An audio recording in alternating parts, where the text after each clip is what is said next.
Tomato bath is my childhood favorite recipe, and my mom used to make this very often for my lunchbox. And guess what? All my friends used to dig into my lunchbox and finish all of it in just few minutes.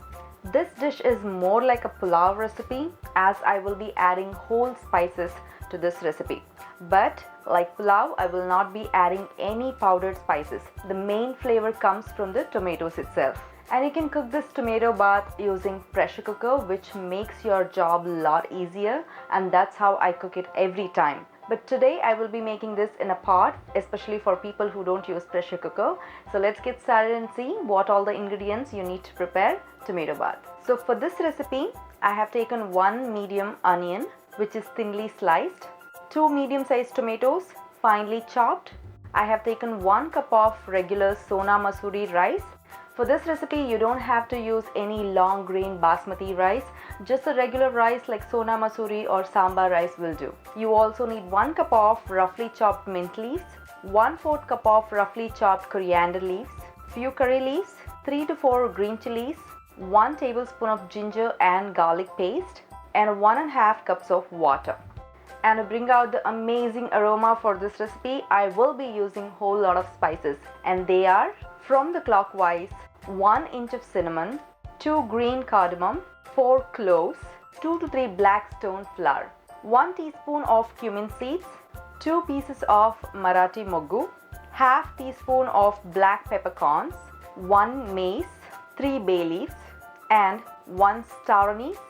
And all these spices are easily available in any Indian grocery shops in the spice section. Now into my Dutch oven, I am adding about 4 to 5 tablespoons of canola oil. You can also use vegetable oil.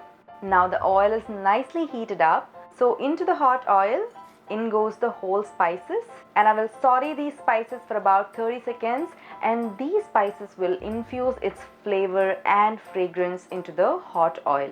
Now in goes the curry leaves. And once they sizzle, adding the split green chilies, and again we'll saute this for about 10 to 15 seconds, and then we'll add in the sliced onions. Now we'll give this a stir for about 5 to 6 minutes to darken the color so that the onions are almost caramelized.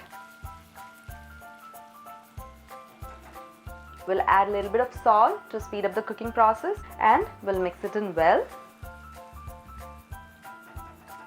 Now that the onions started to caramelize, we'll add the ginger and garlic paste, and we'll mix it until the onions and ginger garlic paste is well incorporated. Also, I am looking for the raw flavor from the ginger and garlic to disappear. It will take about 30 to 40 seconds. Now adding the roughly chopped mint leaves and just giving it a quick stir.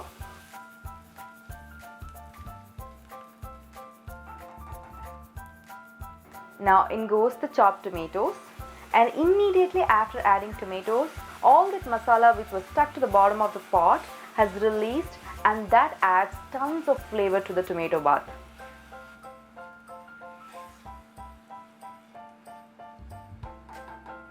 Now I'm adding a little bit of salt for the tomatoes to cook faster. In my case, I always add salt in 2 or 3 batches, like when I'm cooking the onions and tomatoes, and then finally I will adjust the seasoning. Now I will close the lid and will let the tomatoes to cook for 5 minutes before adding the rice. Now it's been about 5 minutes, and if you notice, the tomatoes are well cooked, but they're not mushy. That's exactly what I'm looking for. Now in goes the washed Sona Masuri rice, and we'll mix it well. Since there's so much liquid which oozed out from the tomatoes, I will be adding only 1.5 cups of water, which will equalize to 2 cups of liquid. And this is the right proportion to cook rice recipes. That's like for 1 cup of rice, we'll be adding 2 cups of liquid. I just checked for the seasoning, and I need to add a little bit of salt. So in goes some salt. Now when you're cooking the rice recipes, which is the main dish itself, always add little extra salt. Like when you taste the water, you should be able to perceive little saltiness in the water, because the rice soaks up all the flavor from the water, and when there is not much salt in the water, your dish will turn out to be tasteless, which is not good, right? Now again, I'm making sure for the seasoning and it's perfect. So once the water starts to boil, I will close the lid and will cook the rice till 70 to 80% of the water is soaked up by the rice. And make sure you cook under medium flame. Now see, most of the water has been soaked by the rice. Now it's the perfect time to mix it well. So after mixing, I will reduce the flame to low and will continue to cook till the tomato bath is almost done, like 95% done. Notice that the rice is almost done and there is very little moisture. Now we'll add roughly chopped coriander leaves and we'll mix it one more time and we'll close the lid again. And I have already shut the flame and will let the rice cook in the remaining heat itself. So I will let it sit on the stove for 10 minutes and my tomato bath will be ready.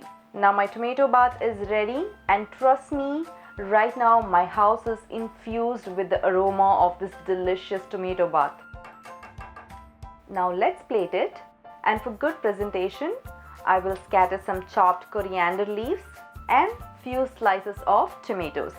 And there you have very tasty and aromatic tomato bath ready to dig in. Now it's dinner time in here and I'm so hungry. So while I'm gone to dig in some tomato bath, I want you guys to check out the recipe. So visit my website at www.meghascookingchannel.com and make this one. I'm telling you, you will love it. And I'm soon coming up with an interesting news about this cooking channel and about my kitchen. And if you want to know what it is, stay tuned to Megha's cooking channel. See you guys soon. Bye-bye.